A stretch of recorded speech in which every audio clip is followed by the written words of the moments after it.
বৰক্ষেত্ৰীত দিব্যাংগসকলৰ সঁজুলি বিতৰণৰ মূল্যাংকন শিবিৰ কেইবাশ দিব্যাংগ ব্যক্তিৰ পেঞ্চন কৰ্তন কৰিছে চৰকাৰে।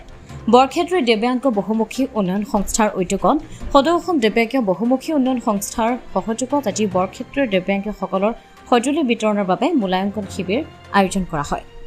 দিব্যাংগ লোকসকলে যাতে সমাজত শিক্ষা প্ৰতিষ্ঠা কৰ্মসংস্থাপন আদি লাভ কৰিব পাৰে আৰু দৈনন্দিন জীৱনত যাতে চলা ফুৰাৰ সুবিধা হয় তাৰে ব্যৱস্থা কৰাৰ প্ৰয়াস কৰিছে এই দল সংগঠনসমূহৰ লগতে বিভাগীয় কৰ্তৃপক্ষই। আজি মূল্যাংকন শিবিৰৰ যোগেদি প্ৰতিজন দিব্যাংগ ব্যক্তিক চিনাক্তকৰণ কৰি প্ৰয়োজন সাপেক্ষে বিভিন্ন ধৰণৰ সঁজুলি দিয়াৰ ব্যৱস্থা কৰিব আৰু বিভিন্ন বিষয়ত প্ৰতিভা সম্পন্ন দিব্যাংগ ব্যক্তিসকলক সংস্থাপনৰ ব্যৱস্থা কৰিব। জানিব পৰা মতে বৰক্ষেত্ৰীত 18শৰো অধিক দিব্যাংগ ব্যক্তি আছে আৰু সৰহ সংখ্যক ব্যক্তিৰে চৰকাৰলৈ ক্ষোভ আছে। চৰকাৰে দিব্যাংগ ব্যক্তিসকলক প্ৰতাৰণা কৰাৰ অভিযোগ উত্থাপন কৰি কয় যে দিব্যাংগ ব্যক্তিসকলৰ সৰহ সংখ্যকৰ পেঞ্চন কৰ্তন কৰিছে। এটা ঘৰত যদি দুটা বা ততোধিক দিব্যাংগ ব্যক্তি আছে তেনেহ'লে তেওঁৰ এজনে মাত্ৰ পেঞ্চন লাভ কৰে, বাকী কেইজনে পেঞ্চন লাভ নকৰে। কি কাৰণত দিব্যাংগসকলক প্ৰতাৰণা কৰিছে এই কথাটো চৰকাৰে স্পষ্টকৈ কৈ দিব লাগে বুলি বৰক্ষেত্ৰীৰ দিব্যাংগ ব্যক্তিসকলে দাবী জনাইছে।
সম্পাদক মহোদয় আহি আলিমকৰ লগত বা নেশ্যনেল ইঞ্চুৰেঞ্চৰ কোম্পানীৰ লগত আহি আমাৰ এই বিকলাংগখিনিক এই বৰক্ষেত্ৰীৰ যিখিনি দিব্যাংগ ব্যক্তি আছে তেওঁলোকৰ উপকাৰৰ কাৰণে তেখেতসকলে যিখিনি কষ্ট কৰি এই গৰমৰ দিনতো ইয়াত আহি উপস্থিত হৈছে তাৰ কাৰণে তেখেতসকলক প্ৰথমতে মই ধন্যবাদ জনাইছোঁ।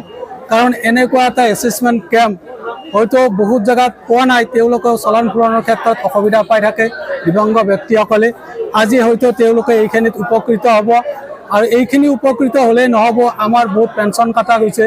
তেখেতসকলেও যাতে এই পেঞ্চনৰ ক্ষেত্ৰত আমাৰ চেণ্ট্ৰেল কমিটি বা কেন্দ্ৰীয় কমিটি যাতে লাগি এই দিব্যাংগসকলৰ পেঞ্চনৰ ক্ষেত্ৰত যাতে অহৰহ লাগি তেওঁলোকৰ পেঞ্চনখিনি যাতে অতি সোনকালে প্ৰাপ্ত কৰি দিয়ে তাৰ কাৰণে মই তেওঁলোকক অনুৰোধ জনাইছোঁ আৰু ইয়াৰ লগতে সকলোকে ধন্যবাদ জনাই আজি মোৰ বক্তব্য সামৰণি মাৰিছোঁ।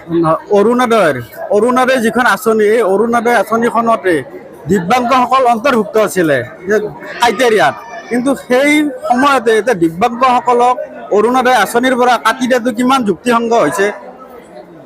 এইটো চৰকাৰৰ কথা। চৰকাৰে কিছুমান কাম আঁচনি হাতত লৈ যাতে সকলোৰে উন্নয়ন হয়, কিন্তু উন্নয়ন কৰিবলৈ যোৱাৰ লগতে কিছুমান দিব্যাংগ হয়তো তাত ব্যতিব্যস্ত হয়, কাৰণ সকলো ক্ষেত্ৰতে সকলো দিব্যাংগ সমানে উন্নতি কৰিব নোৱাৰে বা তেওঁলোকে উন্নয়ন কৰিবও নোৱাৰে। তাৰ মাজত কিছুমান দিব্যাংগ হয়তো ইয়াৰ পৰা বিভ্ৰান্ত হৈছে। তাৰ কাৰণে তেওঁলোকেও যাতে আগবাঢ়ি আহি বা চৰকাৰৰ লগত সহযোগ কৰি বা সংস্থাৰ লগত সহযোগ কৰি তেওঁলোকে যাতে অৰুণোদয়ৰ ক্ষেত্ৰত হওক বা পেঞ্চনৰ ক্ষেত্ৰতো যাতে তেওঁ অৰুণোদয় হিচাপে এতিয়া চৰকাৰে এইটো হাতত লৈছে পেঞ্চনটো, গতিকে অৰুণোদয়ত হ'লেও আমাৰ দিব্যাংগ ব্যক্তিসকল যাতে সোমায় বা চৰকাৰে ইয়াত হস্তক্ষেপ কৰি কামখিনি যাতে কৰে তাৰ কাৰণে মই চৰকাৰক এই মঞ্চৰ পৰা অনুৰোধ জনাইছোঁ যাতে প্ৰত্যেকটা দিব্যাংগই যাতে ইয়াত উপকৃত হয়, পেঞ্চনৰ জৰিয়তে হওক বা কৰ্মসংস্থাপনৰ জৰিয়তে যাতে উপকৃত হয়। তাৰ কাৰণে চৰকাৰে কিছুমান অভিলাষী আঁচনি হাতত লৈ আমাৰ এই দিব্যাংগ জাতিটোক যাতে উন্নতিৰ পথত আগুৱাই লৈ যায়, সকলো ক্ষেত্ৰতে যাতে হাতত হাত ধৰি আগবাঢ়ি যোৱাৰ ক্ষেত্ৰত যাতে আগভাগ লৈ চৰকাৰক তাৰ কাৰণে মই অনুৰোধ জনাইছোঁ। দিব্যাংগসকলৰ অৰুণোদয় আঁচনি কটা যোৱাৰ ক্ষেত্ৰত বিভাগীয় কৰ্তৃপক্ষৰ গাফিলতি আছে নেকি কিবা? হয়, এইটো একচুৱেলি বিভাগীয় কৰ্তৃপক্ষ নহয়, তেওঁলোকে বিভাগীয় কৰ্তৃপক্ষ অংগনবাদীক মেইনলি এছেছমেণ্ট কৰিব দিছে আৰু অংগনবাদীসকলে যেতিয়া এখন ঘৰত এজন ব্যক্তিয়ে অৰুণোদয় পায় সেই ঘৰত দিব্যাংগ ব্যক্তি থাকিলেও সেইটো নকয় যে সেই ঘৰত দিব্যাংগ ব্যক্তি আছে। মাকে যদি পায় প্ৰত্যেক দিব্যাংগ হ'লে সেইটো প্ৰত্যেকৰ কাটা যায়, গতিকে সেইটো এটা প্ৰব্লেম আছে। লগতে 2-3টা দিব্যাংগ থাকিলে তেওঁলোকে নাপায়, এখন ঘৰত এটাই অৰুণোদয় দিয়ে। আৰু কিছুমান ক্ষেত্ৰত এনেকুৱা হৈছে কোনোবাৰ ঘৰত গাড়ী আছে কিন্তু ভাড়া য'ত তেওঁলোকে ট্ৰেইনিং ল'ব পাৰিব ফৰ 1 year 1 বছৰৰ কাৰণে, আৰু এবছৰত ট্ৰেইনিং হ'ব general mechanic, consumer electronics, dress making, computer, commercial and secretarial practice সেইটো। আৰু এই 5টা ট্ৰেডত তেওঁলোকে বিনামূলীয়া ট্ৰেইনিং ল'ব পাৰিব, প্ৰশিক্ষণ ল'ব পাৰিব, আৰু এবছৰৰ কাৰণে তেওঁলোকে 2,500 টকাকৈ ষ্টাইফেণ্ড পাব। আৰু অকল ট্ৰেইনিঙে নহয়, ট্ৰেইনিং হৈ যোৱাৰ পাছত তেওঁলোকক কি ধৰণে সংস্থাপন দিয়াব পাৰি, ৰিহাবিলিটেশ্যনৰ কাৰণে আমি NSFDC ফালৰ পৰা লোনৰ ব্যৱস্থা, আৰু সময়ে সময়ে মাহত আমি জব ফেয়াৰ অনুষ্ঠান কৰোঁ। আৰু তেওঁলোকক মানে গভৰ্ণমেণ্টটো নহয়, যিখিনি প্ৰাইভেট অৰ্গেনাইজেশ্যনবিলাকত তেওঁলোকৰ প্লেচমেণ্টৰ কাৰণে আমি যা যোগানবিলাক কৰি দিওঁ। আৰু তেওঁলোকে যাতে নিজৰ ট্ৰেইনিং কমপ্লিট কৰাৰ পিছত তেওঁলোকে নিজৰ এটা সংস্থাপন কৰিব পাৰে, তাৰ কাৰণে আমি চাৰিওফালৰ পৰা চেষ্টাটো কৰোঁ, যাতে টুল কিটছ দিয়াৰো ব্যৱস্থা কৰোঁ। যোৱা বছৰ আমি এনেকৈ চুইং মেচিন বা অন্যান্য সা সঁজুলিবিলাক যাৰ জৰিয়তে তেওঁলোকে সংস্থাপন ষ্টাৰ্ট কৰিব পাৰে বা নিজৰ এটা জীৱিকা উপায় কৰিব পাৰে, তাৰ কাৰণে আমি তেওঁলোকক মানে সহায় কৰি দিওঁ। চ' এইখিনি আমাৰ চেণ্টাৰৰ যোগেদি মানে তেওঁলোকৰ কাৰণে কৰা হয়। ৰেজিষ্ট্ৰেশ্যন এইজৰ কাৰণে আজি আমি ইয়াতে একেলগে কৰাইছোঁ, যাতে ইন ফিউচাৰ তেওঁলোকে জীৱনৰ মানে 14 বছৰৰ পৰা 50 বছৰৰ ভিতৰত যিখিনি আছে তেওঁলোকক আমি ৰেজিষ্ট্ৰেশ্যনটো কৰাই আছোঁ। Thank you. আমি সদৌ অসম দিব্যাংগ বহুমুখী উন্নয়ন সংস্থাৰ পৰা ৰাজ্যিক কমিটিৰ পৰা আমি আমাৰ প্ৰেচিডেণ্ট শ্ৰী নিৰঞ্জন কলিতা ডাঙৰীয়া আজি উপস্থিত আছে, মুখ্য উপদেষ্টা শ্ৰী মধুনাথ শৰ্মা ছাৰ উপস্থিত আছে, আৰু আমাৰ উপ সভাপতি আমাৰ ৰামধন ছাৰ এই নলবাৰী ডিষ্ট্ৰিক্টৰে, তেখেতে ইয়াৰ এই নলবাৰী ডিষ্ট্ৰিক্টৰ এডভাইজাৰ, আৰু লগত আমাৰ চেণ্ট্ৰেল কমিটি উপ সভাপতি তেখেতেও এই নেতৃত্ব লৈ এই আজি সেই এলিমকৰ দ্বাৰা আৰু নেশ্যনেল কেৰিয়াৰ ছাৰ্ভিচ চেণ্টাৰৰ দ্বাৰা সংযোগ হৈ আমি বহুমুখী উন্নয়ন সংস্থাৰ লগ লাগি আজি এই কেম্পটো পাতিছোঁ।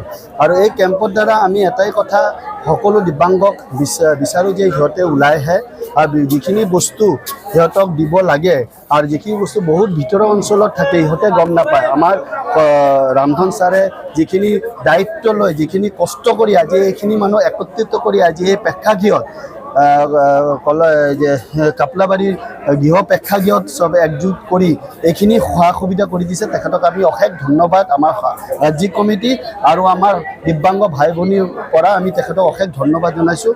আৰু আমাৰ কাৰ্যকাৰী সভাপতি দীপক চন্দ্ৰ পাঠক দা, তেখেতৰ সহায়ত আমি বহুতখিনি কামখিনিও কৰি আছোঁ। আৰু আমি বিচাৰোঁ যে আগন্তুক দিনক আমি দিব্যাংগ ল'ৰা ছোৱালীক খালী বস্তু বাহিনী দি কেনে তেখেতক সামৰি মানে শেষ নহয়, তেখেতক আমি এমপ্লয়মেণ্ট জেনেৰেটৰ কাৰণে আমি লাগি আছোঁ। আৰু সদৌ অসম দিব্যাংগ বহুমুখী উন্নয়ন আজি 30 বছৰৰ এইখিনি দিব্যাংগৰ লগত জড়িত হৈ কিনে কাম কৰি আছে। আৰু এতিয়া যিখিনি এলিমকৰ দ্বাৰা বস্তু বাহিনী দি আছে, এইবিলাক টেকন'লজি অলপমান চেঞ্জ হৈছে। আগত যিটো টেকন'লজি আছিলে সেই টেকন'লজি আগৰ পুৰণা ছিষ্টেমত আছিলে, এইখিনি নহয়। আজি যিখিনি তেখেতক দিয়া হৈছে এইবিলাক মডাৰ্ণাইজৰ টেকন'লজিক মানে বস্তু বাহিনী দি আছে।